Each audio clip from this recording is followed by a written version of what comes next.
that in the Muslim world also we've started summits like this where ideas are exchanged, intellectual activities promoted. So I want to congratulate you, first of all. And then, before I start my vision of governance in Pakistan, I just want to inform the audience here, what was an international sportsman, a cricketer? How did he end up in politics? And then how did he become a prime minister? So I think it'll be interesting for you because then you will understand what I intend to do with Pakistan. You see, I grew up in Pakistan. I'm the first generation of Pakistanis. When Pakistan in the 60s was considered the fastest growing country in Asia, it was actually a model of development for the developing world. I just met Sheikh Mohammed today, and he again reminded me that Emirates Airline was helped by Pakistan Airlines in the 70s. So Pakistan was a country with optimism, hope. We grew rapidly. We had excellent governance system. Our bureaucracy was one of the best in Asia. And that's the Pakistan I grew up in. So then I played international cricket. When I started my international cricket, Pakistan was one of the weakest teams in world cricket. And we were emerging from colonialism. So we took great pride as our team became stronger and it competed. And by the time I left cricket, Pakistan was world champions. So I took pride, like my countrymen, as we competed internationally and we grew in confidence. But unfortunately, our country could not keep up that pace. Countries have, life of a country is in cycles. It's never in a straight line. You go up, you go down, course correction, countries come up, some countries don't go up. So in Pakistan's case, we were going up, and then various things happened when we started our down cycle. So when I left cricket, I started building the first cancer hospital in Pakistan. Reason was because my mother died of cancer. And it's then I realized there was no cancer hospital in the whole country. And then it occurred to me that people like me who were well off, I could afford to take my mother for treatment abroad, but what happened to the common man? Cancer is one of the most expensive treatments. So I started this movement, really. I went into the public to collect money to build this hospital. And so I'm just explaining to you how I got into politics. So one was cricket, watching our country go up as a cricketing nation, the pride that we could compete internationally and become world champions. Second was this cancer hospital. When I went to the public to collect money, I realized that our people are very generous and strong. Poorest of the poor people supported me.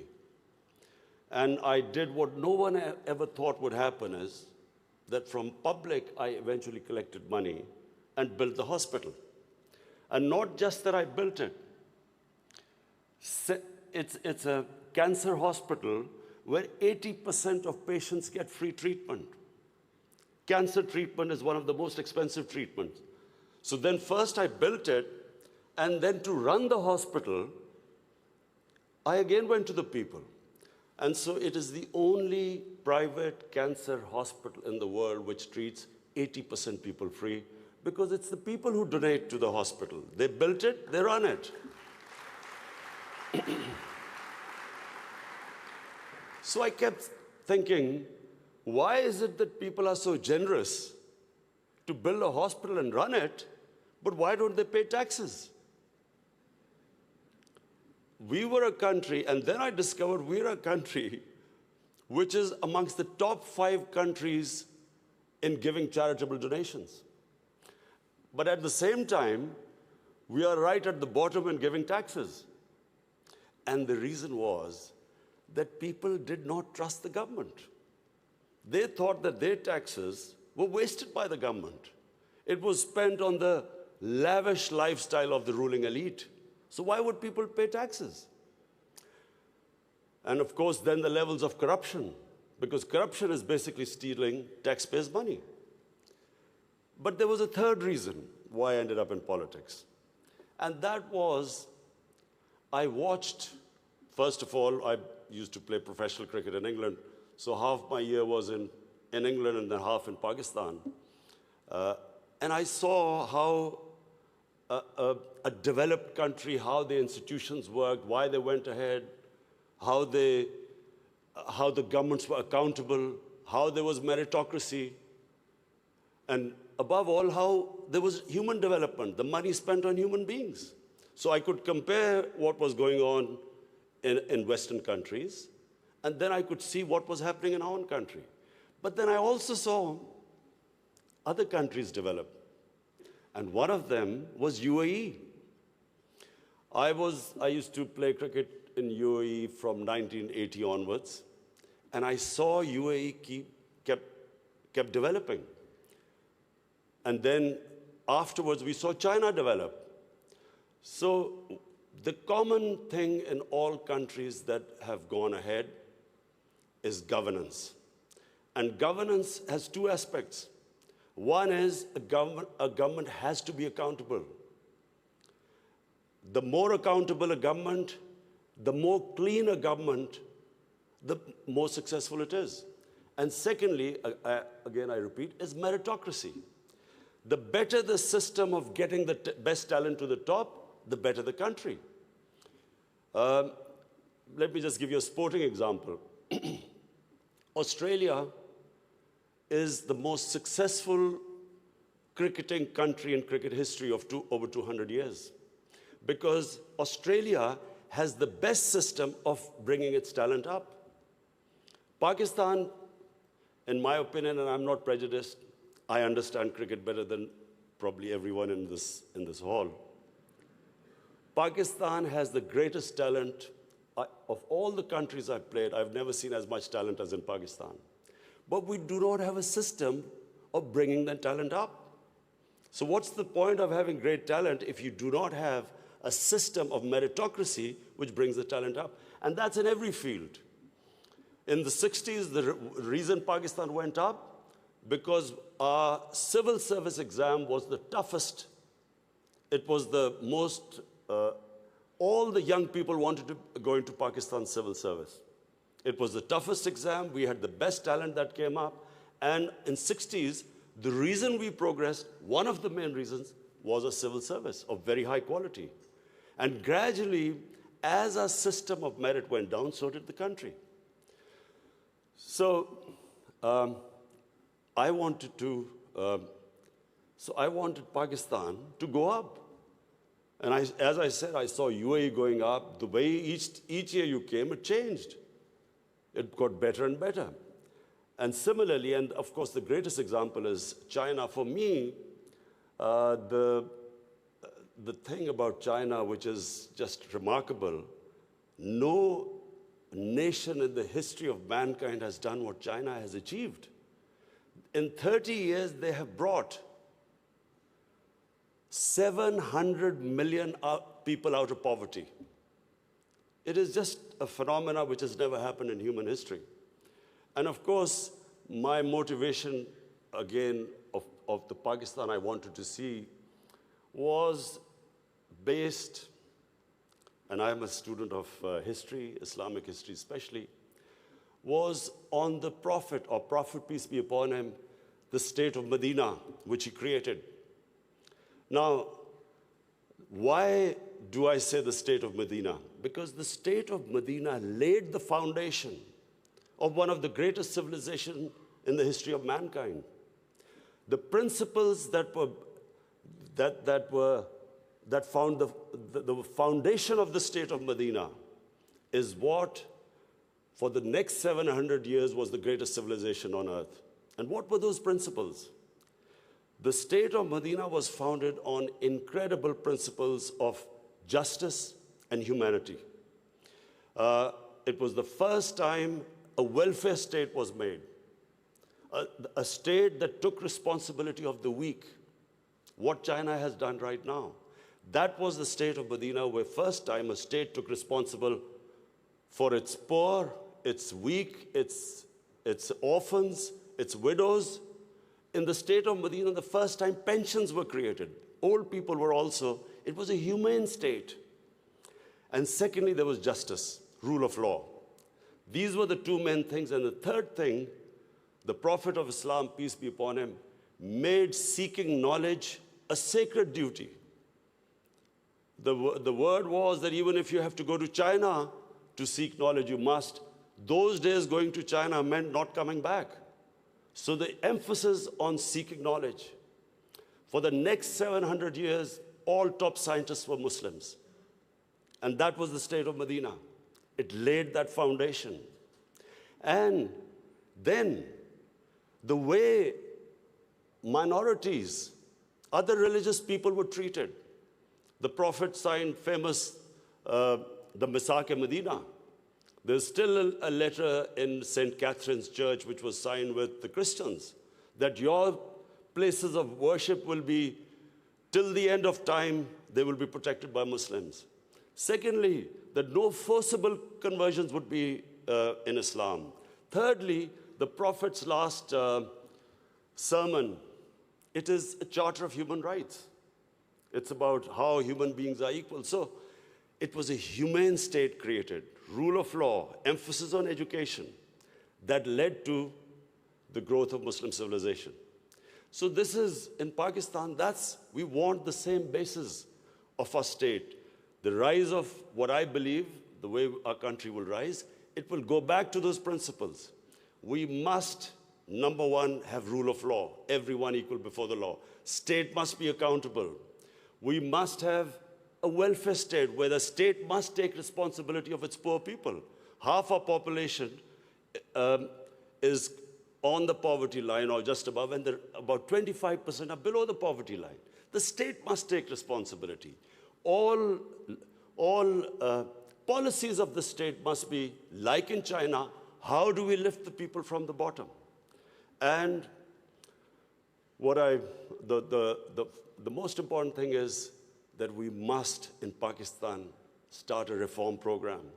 Reforms are painful, but it is essential if we have to get out of our current problems. So, first of all, I joined politics in '96. From '96 to 2013, there was a very small party. Most of the time, it was one step up and 3 steps down. The first election I contested, we were wiped out. Second election, 5 years later contested, we had only 1 seat. Third election, we boycotted, and most of the time people made fun of me, thought we would never make it, because I'm an outsider. I wasn't from the political class. But one big lesson from sports which I learned, you only lose when you give up. So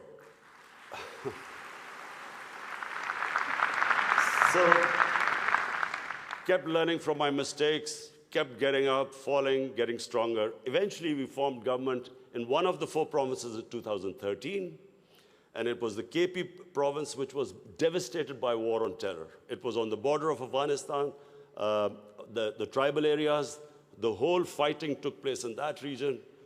The police was devastated by attacks. We had 70% of industry closed. And KP has a reputation that they only give you 1 chance. Each government comes once, it's ousted the next time. So we came in a coalition government, and we started our reform programs.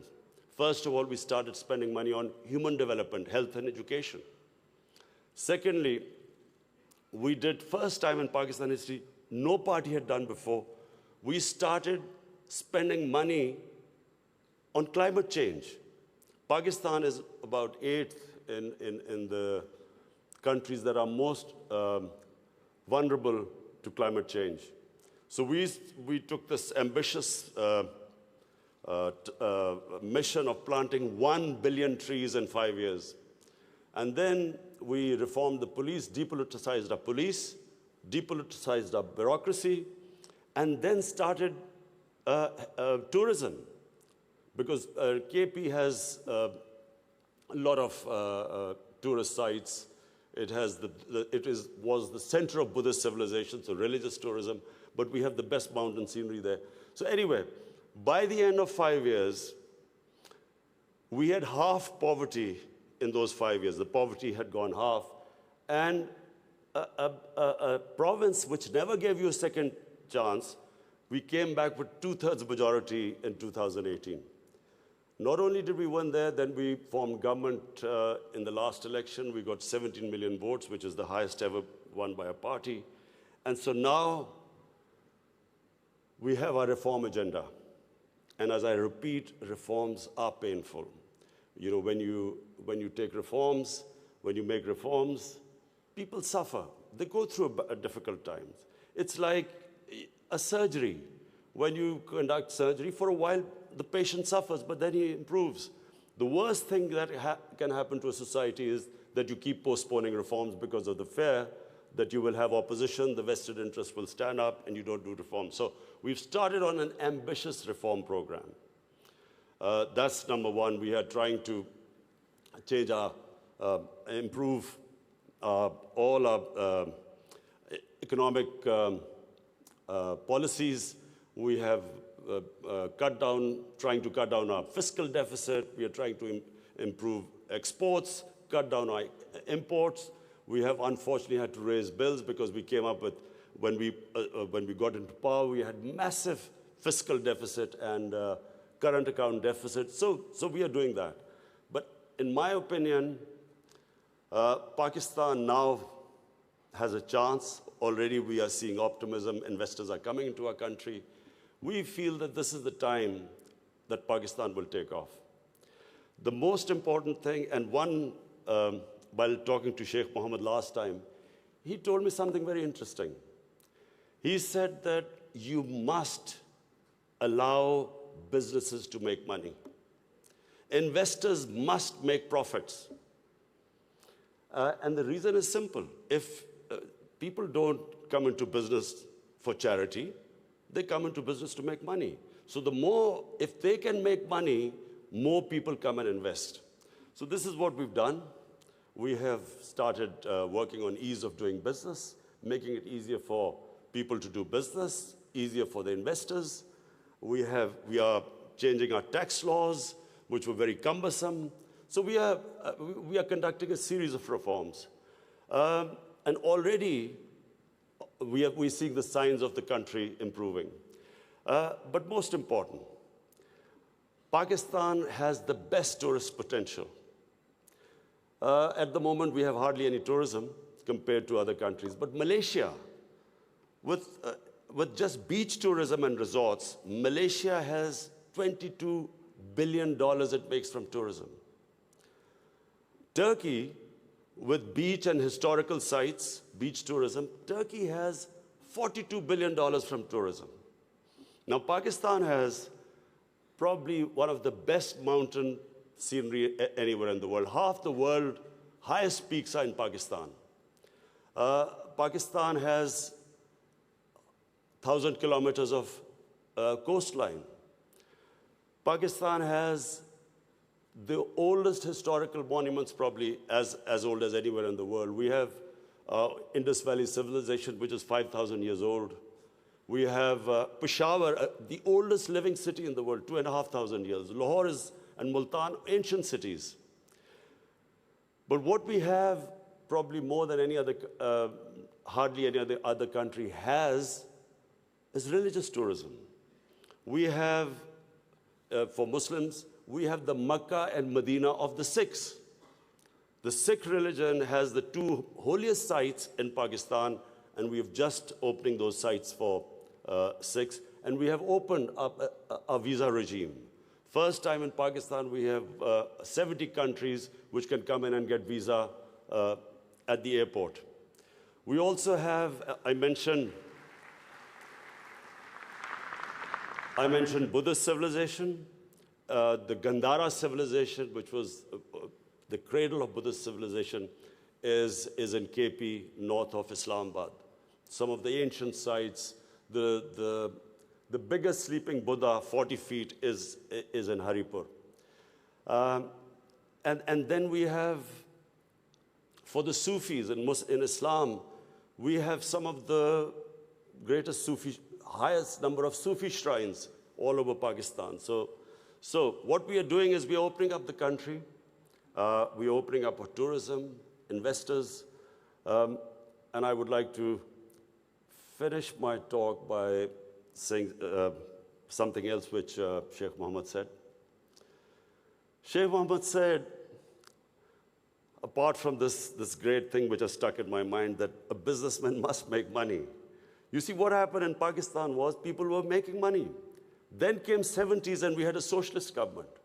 When the socialist government came in, everything went anti the big businesses. There was nationalized. And the mindset of our bureaucracy and our politicians was that somehow making money was a sin. So now we are reversing the whole thing. We are now asking businesses that, look, we will help you in making money, because the more money they make, the more investment will come. But the only thing is, the money, as we create wealth, that wealth will be used to lift people out of poverty. So we want an equitable growth. We don't want the rich to get richer and the poor to get poorer. I am really against this neoliberal economics where you have 62 people owning as much wealth as 3 billion people on this earth. I think that the distribution of growth should be equitable. But the last thing I want to say about what Sheikh Mohammed, I still remember. It's very important that to take risks in life. Sheikh Mohammed said that when 9/11 took place,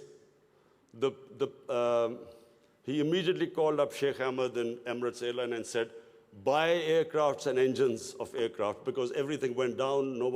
Prices of planes went down. People were not flying as much. This is the key, in my opinion. This is the difference between very successful people and people who don't take risks. I have played 20 years of international cricket. I saw a lot of players with a lot of talent, but they never made it big because they were scared of losing. They would not take risks. Players with less talent, but that ability to take risks, chances, they also had bad times. But eventually, the ones who took more chances and risks were the ones who made it big. This is the time, my last word is to the investors. This is the time to come to Pakistan when it is just going on the upswing. This is the time to invest in the country. And don't miss the boat. Thank you.